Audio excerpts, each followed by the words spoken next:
स्वागत आहे सर्वांचं एडिटोरियल सेगमेंटमध्ये. लक्षवेध आय-एस अकॅडमी. नेहमीप्रमाणे आपण दरवेळी काहीतरी सुंदर असे एडिटोरियल्स बघत असतो. सुंदर इन द सेन्स आपल्याला यू-पी-एस-सी आणि कॉम्पिटिटिव्ह एक्झामसाठी, इतर कॉम्पिटिटिव्ह एक्झामसाठी कामाचे असतील असे. प्लस ज्या एडिटोरियल्समुळं आपल्याला विचार करण्याची एक सवय लागते. ॲनालिटिकल थिंकिंग ज्याला आपण म्हणतो, विश्लेषणात्मक थिंकिंग जी अत्यंत आवश्यक आहे यू-पी-एस-सीसाठी बेसिकली. तर ती डेव्हलप होण्यासाठी आपण एडिटोरियल दरवेळी निवडत असतो. आताचं एडिटोरियल खूप सुंदर आहे बघा. Not daily and AI tutor for every child. आता एक एआय ट्युटर एका म्हणजे प्रत्येक चाइल्डला एक सेपरेट एआय ट्युटर. कसं वाटतं हो हे? काल्पनिक वाटतं ना? शक्यच नाही. This is a delusion. म्हणून तर आपण डेली घेतलंय. नॉट डेली असं म्हटलं. Daily is a internet slang. म्हणजे शब्द वापरता ना तुम्ही आता इंटरनेटवरती बरेचसे शब्द आपण वेगळे-वेगळे वापरतो. एल-ओ-एल वगैरे वापरतो की नाही, तसं डेली वर्ड आहे फॉर डेल्युजन. डेल्युजन म्हणजे काय, की जी गोष्ट अस्तित्वातच नाहीये. We can understand that it can never happen, but still we believe that will happen.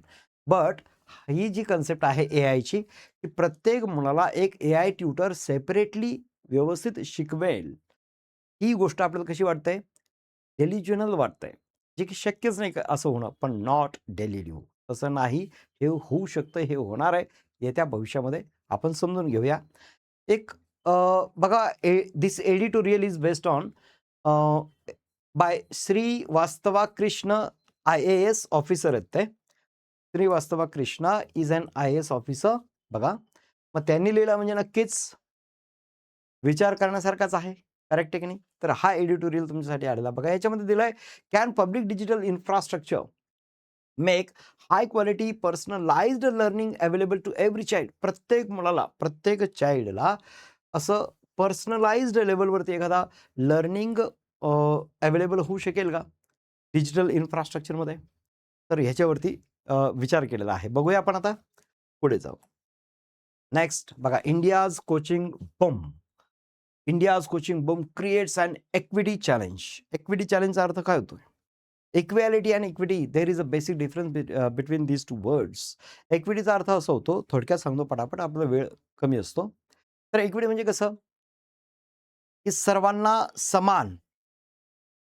आता सर्वांना समानच जर द्यायचं असेल, आता माझ्याकडे सपोज असं गृहीत धरा, की ₹100 आहेत आणि आपल्याकडे ज्यांना मला डिव्हाईड करायचे आहेत ना पैसे, ते 10 मुलं आहेत. मग प्रत्येकाच्या वाट्याला तुम्ही म्हणाल, "sir equality on equality based every child will get ₹10. 10 into 10 ₹100." No. आता काहींकडे ऑलरेडी पैसे आहेत. आता एखाद्याकडे ₹8 ऑलरेडी आहेत. एखाद्याकडे पैसेच नाहीयेत बिलकुल. एखाद्याकडे अजून अर्धे 5 पैसे ₹5 आहेत. मग अशा वेळी मला काय करायचं आहे? मला सर्वांना इक्वल न देता इक्विटीचा आधार घ्यायचा आहे. त्या अर्थ असा होतो, जे खूप श्रीमंत, जो ₹10 ज्याच्याकडे ₹8 तो भरपूर श्रीमंत, त्याला फक्त ₹2 दिले तरी पुष्कळ आहेत. तर 2च्या ऐवजी अजून थोडेसे शिल्लक देऊया. पण प्रत्येकाला सारखे मिळतील अशा पद्धतीने मला वाटप करायचं असेल, म्हणजे वीकर सेक्शन्सना जास्त फायदा श्रीमंतांपेक्षा, हे असं ज्यावेळी आपण करतो distribution of the resources, at that time we take the help of equity, not equality. तर इक्विटी चॅलेंज होऊ शकेल का? म्हणजे सगळ्या स्तरातल्या मुलांना, गोरगरीब मुलं असतील किंवा श्रीमंत असतील, सगळ्यांना इक्वल संधी मिळेल, इक्वल अपॉर्च्युनिटी मिळेल शिकायला, अशा पद्धतीने त्याचं डिस्ट्रिब्युशन होईल का? ते आपल्याला बघायचं. तर इंडियाज कोचिंग बूम. इंडियामध्ये जी काही कोचिंगची बूम आहे, जबरदस्त कोचिंगचं सेक्टर खूप मोठं आहे. That creates an equity challenge. तर इक्विटी चॅलेंज ते क्रिएट करतं बघा. काय होतं याच्यामुळे, सगळ्याच मुलांपर्यंत पोहोचत नाहीत ना. म्हणून ते चॅलेंज, ते एक थ्रेट आहे एक प्रकारे. The people who are able to access, हां, अशा मोठमोठ्या कोचिंगची जर का मला माझ्या जर क्षमता असेल तेवढे खर्च करण्याचे वगैरे, तर मला ते मिळतंय ना. But what about that person, that child who cannot afford the huge fee of that coaching. म्हणजे इक्विटीचं चॅलेंज इथे क्रिएट होतं. ते आपल्याला इथं बघायचं आहे. The editorial sites 65 million students in classes 9 to 12. 9वी ते 12वी पर्यंत किती? 65 मिलियन म्हणजे 6.5, 6.5 कोटी एवढी मुलं आहेत. 9 ते 12 या वर्गामध्ये. About 27 million study in government schools. त्यातले 27 मिलियन म्हणजे 2.7 crore people, students, they learn in government schools. आता गव्हर्नमेंट स्कूलमध्ये शिकत असलेल्या मुलांना कोचिंगचा ॲक्सेस तेवढा मिळत नाही. ऑब्व्हियसली आता एक चित्र तर तुम्हाला क्लिअर कट माहिती आहे, की maximum of the students who are learning in government schools, who are taking their education in government schools, obviously त्यांना शक्य नसतं प्रायव्हेट स्कूलमध्ये जाणं, प्रायव्हेट क्लासेस लावणं, म्हणून तर ते तिकडे जातात की नाही. म्हणजे 2.7 crore people, 2.7 crore children, they do not get proper access to the high learning, high coaching. Okay, हे लक्षात असू द्या. मग it says around 27% take private coaching, रफली 17 to 20 million learners in test preparation. High fees bundle content, बघा high fees bundle content, खूप जास्त fee भरावी लागते. Doubt solving, discipline and trusted result signal. तर ह्या सगळ्या गोष्टी तुम्हाला कसं असतं, की जर आपण कोचिंग इंडस्ट्रीचा अभ्यास केला तर खूप सारी फी, जबरदस्त फी द्यावी लागते. तिथे डाऊट सॉल्विंगची तुम्हाला सोय असते. You can solve your doubts. त्यानंतर येस, ट्रस्टेड रिझल्ट तिथे सिग्नलाइज्ड असतात. म्हणजे ते म्हणजे तुम्हाला रिझल्ट पण एकदम ट्रस्टेड फॉर्मॅटमध्ये मिळत असतो, कारण तुम्ही जास्त पे करत असता. मग अशा वेळी काय करावं बरं? तर एडिटोरियलचं म्हणणं असं आहे, की कोचिंग बंद नका करू. तर कोचिंगचा ॲक्सेस प्रत्येकाला मिळवून द्या. इव्हन गरीब विद्यार्थ्याला सुद्धा त्याचा ॲक्सेस मिळाला पाहिजे. असा तो पॉइंट आहे बघा. Public policy question, can quality support reach every child, not only families who can पे?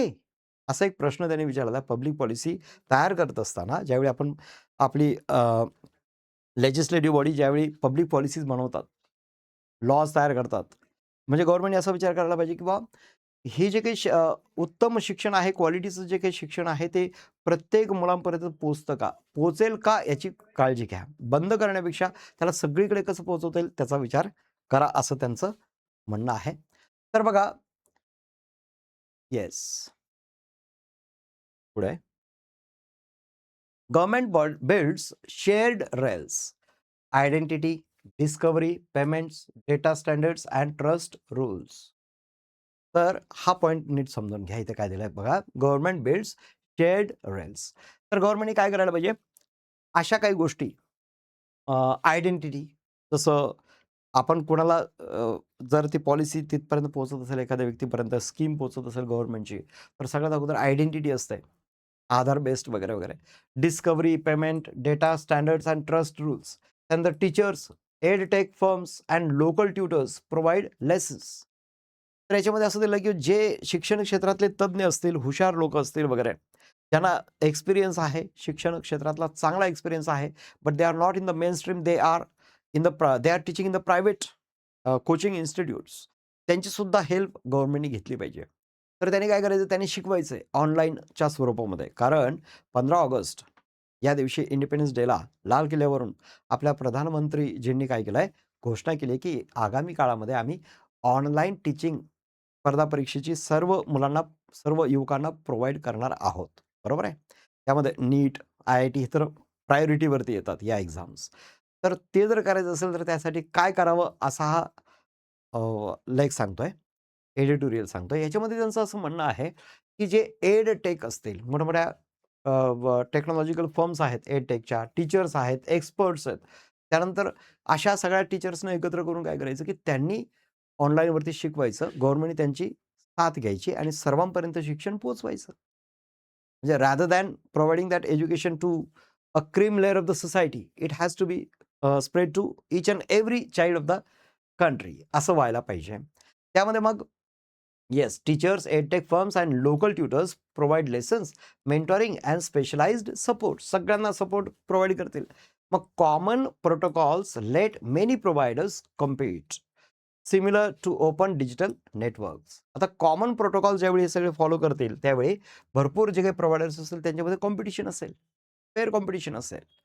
मग the state becomes platform builder and regulator, not the countries only AI teacher. सरकारने स्वतःकडे पूर्ण जिम्मेदारी घ्यायची, की आम्हीच ऑनलाईनमध्ये शिकवणार वगैरे वगैरे. ते शक्य नाही, ते करू नये. त्यांनी प्रायव्हेट फर्म्सची सुद्धा मदत घेतलीच पाहिजे. मग त्यांना त्यांचा वेगळा बिझनेस करण्याच्या ऐवजी काय करायचं, गव्हर्नमेंटच्या सोबत येऊन त्यांनी हा सगळा उपक्रम राबवायचा. म्हणजे काय होईल, every child will get the education, proper education. आता they are high volume national entrance exams. Next point आहे या लेखामध्ये. They are high volume national entrance exams with objective machine checkable questions. ही जी काही मशिनरी आहे, तर याच्यामध्ये हाय व्हॉल्यूमची नॅशनल एंट्रन्स एक्झाम्स आहेत, जसं नीट आहे, JEE, बरोबर आहे, यांच्याबद्दल बोलतो आपण. NEET and JEE. Why begin with NEET and JEE, यांच्याबद्दल काय बोललं जातंय? सगळ्यात मोठी मशिनरी इथे लागते, सगळ्यात मोठी सरकारी यंत्रणा इथे लागते, खूप मोठा खर्च त्यात होत असतो. Large amounts of syllabus based content and practice material already exist online.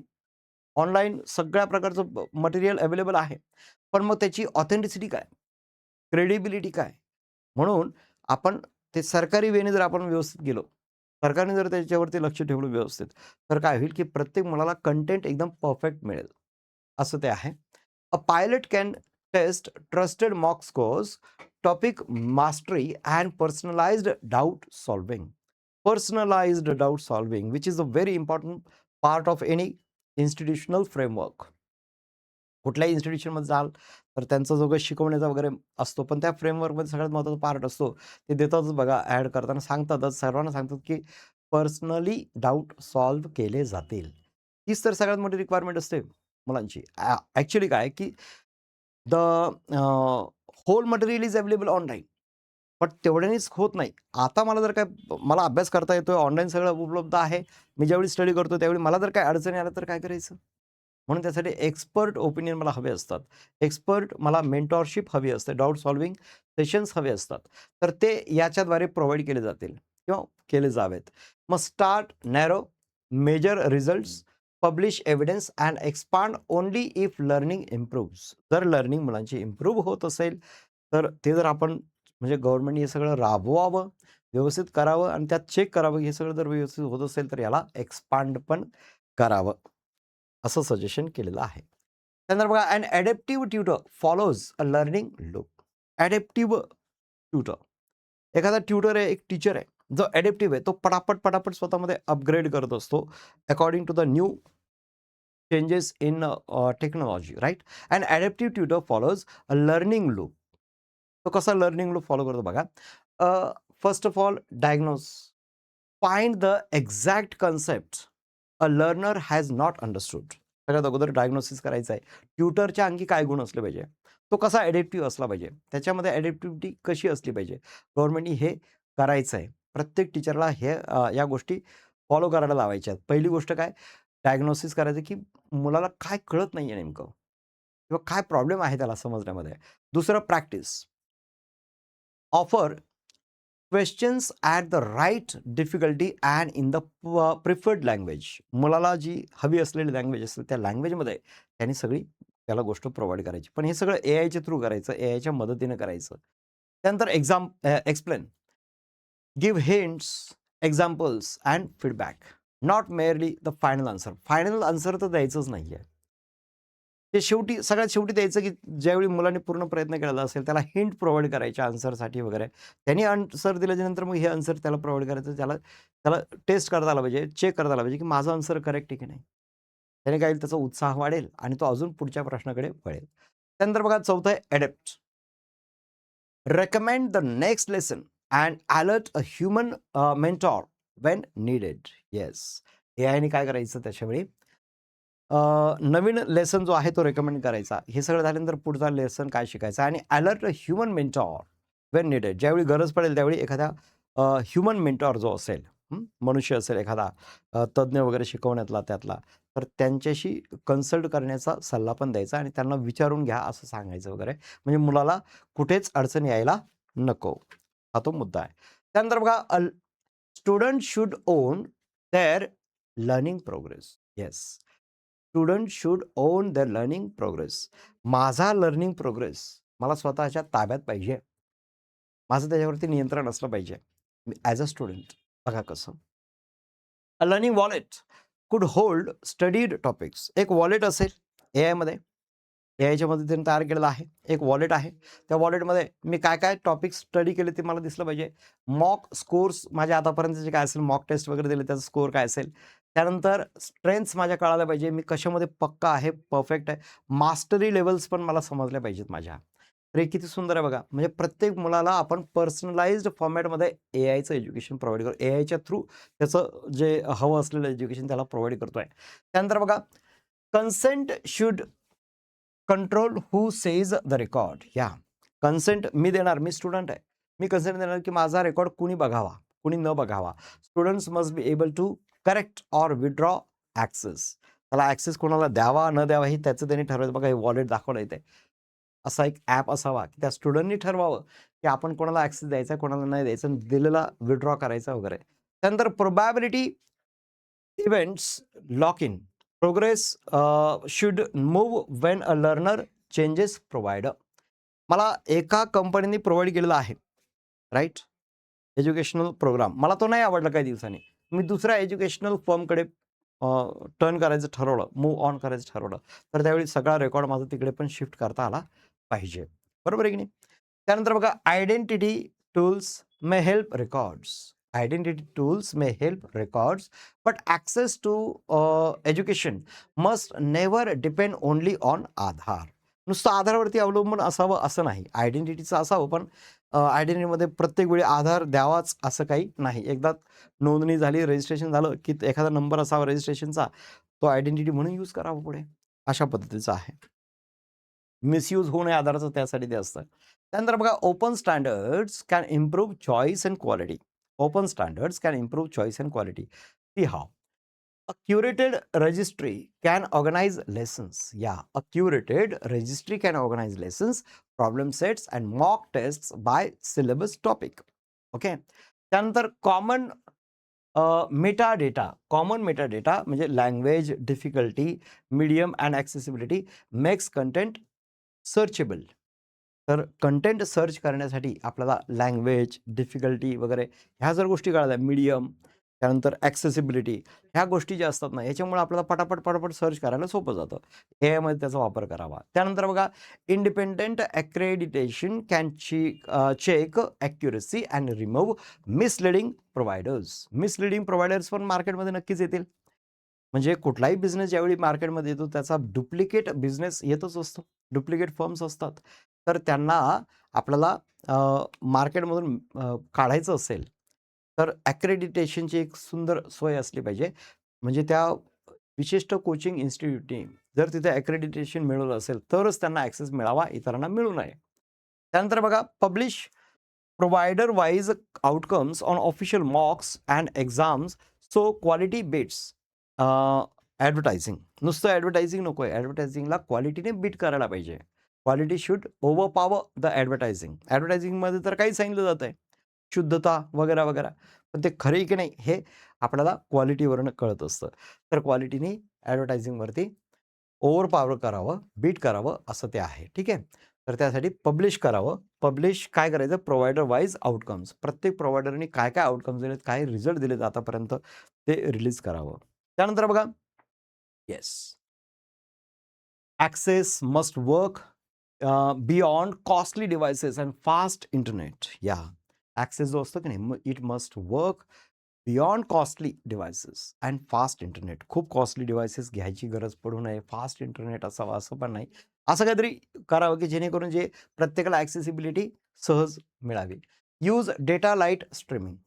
Data light streaming, downloadable lessons and offline sharing for weak networks. जिथे वीक नेटवर्क आहे, ज्या रिमोट एरियाजमध्ये नेटवर्क अजून व्यवस्थित पोहोचलेलं नाही आहे इंटरनेटचं, तिथे सिग्नल्स बरोबर नाही आहेत इंटरनेटचे, त्या ठिकाणी तुम्हाला ऑफलाईन शेअरिंगचं सुद्धा ऑप्शन असावं. ऑफलाईन सुद्धा किती सुंदर आहे की नाही? तर तसं असावं. त्यानंतर rich learners through school computer labs and community access centres. स्कूलमध्ये जे काही कम्प्युटर लॅब्स असतील त्यामध्ये ॲक्सेस मिळावा, म्हणजे तिथेच त्यांना स्कूलमध्ये शिकता यावं. जर दूर कुठेतरी घर असेल रिमोट एरियामध्ये, तिथे नेट नाही आहे वगैरे, तर त्यांना शाळेत शिकण्याची सुविधा मिळावी. त्यानंतर बघा, support Indian languages, captions, audio, sign language and accessible formats. जेणेकरून काय होईल की मुलांना त्यांच्या मातृभाषेत शिकायला खूप सोपं जाईल. मग build on public systems such as Diksha and PME Vidya instead of starting from zero. आता पहिल्यापासून नवीन काहीतरी पोर्टल्स वगैरे तयार कराल, त्याला वेळ लागेल वगैरे, खर्च होईल. त्यापेक्षा एक काम करा ना, ऑलरेडी दीक्षा आहे, PME विद्या आहे, यांचा वापर करा. म्हणजे वेळ वाचेल आणि खर्चही वाचेल आणि पटापट सगळ्यांपर्यंत पोहोचेल. त्यानंतर बघा powerful AI needs strong child safety safeguards. आता मुलं एआयवरती बसतायत म्हटल्याच्या नंतर मुलांसाठी खूप धोकादायक पण असतं. का? कारण त्यांना बऱ्याचशा गोष्टी माहिती नसतात. तर चाइल्ड सेफ्टी सेफगार्ड्स त्याच्यामध्ये बसवलेले असले पाहिजेत. ते कसं आहे? प्रायव्हसी सगळ्यात अगोदर. प्रायव्हसी, ॲक्युरसी, फेअरनेस या गोष्टींवरती, वेल या गोष्टींवरती आपल्याला विचार करणं गरजेचं आहे. Privacy tells us that collect the minimum data. मुलांकडून डेटा कमीत कमी मिळवा, अदरवाईज त्याचा मिसयूज होण्याची शक्यता आहे. त्यानंतर encrypt it and obtain verifiable parental consent where required. जिथे-जिथे गरज आहे तिथे पॅरेंटचं कन्सेंट घ्या. म्हणजे पॅरेंटना विचार करता येतो ना, योग्य, अयोग्य वगैरे. प्रत्येक गोष्ट काही मुलांकडून घ्यायची गरज नाही. ॲक्युरसी बघा, एआय कॅन हॅल्युसिनेट. एआय तुम्हाला भ्रमात टाकू शकतं. चुकीच्या इमेजेस दाखवून, चुकीची कंटेंट देऊन सुद्धा करू शकतं, की नाही. कुणीतरी मी एआय असं तयार केलं, की त्याच्याद्वारे मी तुम्हाला हॅल्युसिनेट करू शकतो. म्हणजे जे नाहीये ते दाखवू शकतो suppose. Teachers and subject experts must review high stake content. या हॅशटॅग जे परफेक्टली असं जे काही कंटेंट असेल ते रिव्ह्यू करत राहिलं पाहिजे सब्जेक्ट टीचर्सनी, एक्सपर्ट्सनी वगैरे, वगैरे. नाहीतर जे कंटेंट आलंय ते एआयने तयार केलं, एआयने त्याच्यामध्ये काही चुका केल्या, त्याच चुकीचं सगळा सिलेबस सगळी मुलं शिकतायत. काय अर्थ आहे त्याला? त्यासाठी सतत त्याचं रिव्हिजन झालं पाहिजे, म्हणजे रिव्ह्यू झालं पाहिजे, चेक केलं गेलं पाहिजे, की ते कंटेंट एआयने तयार केलेलं करेक्ट आहे की नाही. त्यानंतर बघा fairness, audit language, gender, disability and regional bias in recommendations. या गोष्टींचं ऑडिट करणं गरजेचं आहे. लँग्वेज कुठली आहे, काय आहे, जेंडर्स म्हणजे कुठली मुलं, जेंडर वाईज त्यांचं संख्या वगैरे चेक केली गेली पाहिजे. डिसेबिलिटी आहे काही ठिकाणी आणि रिजनल बायस असतील, तर प्रादेशिक वेगवेगळेपणा. तर हे सुद्धा जे आहे बायस, कमी जास्तपणा ज्याला आपण म्हणूया किंवा भेदभाव ज्याला आपण म्हणूया, ते रेकमेंडेशन्स वगैरे ह्याला फेअरनेसच्या दृष्टिकोनातून बघितलं गेलं पाहिजे, की कुठेही कुणावरही अन्याय होऊ नये. नंतर वेलबिंग बघा, no targeted advertising to children. Targeted advertising काय करत असते? मुलं आहेत का? मग मुलांच्या संदर्भाने सगळ्या ॲडव्हर्टाईज दाखवल्या जातात वगैरे. तर तसं नको व्हायला. त्यानंतर limit tracking and provide grievance redressal. ज्यावेळी माझं काही मला जर प्रॉब्लेम येत असेल ते ॲप चालवताना वगैरे, वगैरे, तर ग्रीव्हन्स रिड्रेसलची सिस्टीम असावी, जेणेकरून मला न्याय मिळावा आणि माझ्या बाबतीत तो जो काही प्रॉब्लेम असेल तो सॉल्व्ह होऊन व्यवस्थित समोर यावं, असं ते आहे. मग verdict, keep teachers in charge. टीचर्सना इन चार्ज ठेवा, असं वर्डिक्ट आहे. बघा, promising idea, open public infrastructure could widen choice and lower the cost of support. Open public infrastructure ठेवूया. पब्लिक इन्फ्रास्ट्रक्चरच असेल तर काय होईल? म्हणजे सरकारी पोर्टल आहे मस्तपैकी, सगळ्यांना ओपन ठेवलेलं आहे. त्याच्यामुळं चॉईसची आयडिया जी आहे, त्यानंतर प्रत्येकाला चॉईसचा अधिकार असेल आणि lower the cost of support. तर सपोर्ट करणारा जो काही खर्च आहे तो खर्च कमी राहील. त्यामुळे ओपन असलं तर काय होईल? सगळ्यांना चॉईस राहील कुठला सिलेक्ट करायचा आहे. त्यानंतर non negotiables, teacher oversight, privacy by design, open audits and student data probability. ही जी काही गोष्टी आहे ह्या नॉन निगोशिएबल ठेवायच्या आहेत. त्यात कुठल्याही प्रकारचं कॉम्प्रोमाइज नको आहे. हां, टीचरचं ओव्हरसाईट वगैरे असेल, म्हणजे टीचरनी लक्ष दिलं काय, न दिलं काय, नाही. प्रॉपर लक्ष त्यात असावं, राईट. त्यानंतर पायलट फर्स्ट, म्हणजे सुरुवातीला आपण प्रयोगात्मक तो घेतला गेला पाहिजे. Compare learning outcomes across rural, urban, government and private school settings. अशा वेगवेगळ्या सेटिंग्समध्ये वेगवेगळ्या ठिकाणी आपण ह्याचा अगोदर पायलट प्रोजेक्ट हा राबवावा, बघावं हे कितपत योग्य आहे वगैरे. तर UPSC लेन्स काय सांगतो बघा, आर्टिकल 21A. तर आता तुमचं काम आहे. आर्टिकल 21A तुम्हाला काय सांगतो? सर्च करा, खूप सुंदर आहे तो. राईट टू एज्युकेशन वगैरे माहिती आहे ना? तर हे सगळं बघा आणि याला कनेक्ट करा याच्याशी. तर तुम्ही आता ॲनालिटिकल थिंकिंगचं काम मी तुम्हाला देतोय, की आर्टिकल 21A बघायचा, सर्च करायचा आणि त्याचा जो काही एडिटोरियल आहे, आपण जे कंटेंट आता बघितलं त्याच्याशी कसं ते रिलेव्हंट आहे, त्याचा रिलेव्हन्स शोधायचं आणि काही पॉईंट्स असतील तर मस्तपैकी टाईप करा, मला पाठवा. तुम्हाला जे पॉईंट्स सुचतायत दोघांचे रिलेव्हन्सचे, please type it and type the same and send it to me. Okay, मला व्हॉट्सअपवरती सेंड करा, मला बघू दे तुमच्या आयडियाज कशा आहेत. त्यानंतर बघा, येस, इक्वॅलिटी आहे, सोशल जस्टिस आहे, federalism and accountable digital governance. एवढ्या सगळ्या गोष्टी या लेखाकडे बघताना आपल्याला UPSCच्या लेन्समधून दिसतात. तर हे सगळं याच्यामध्ये UPSCमध्ये विचारलं जाऊ शकतं. I hope you might have understood and liked today's editorial. Okay. Thank you.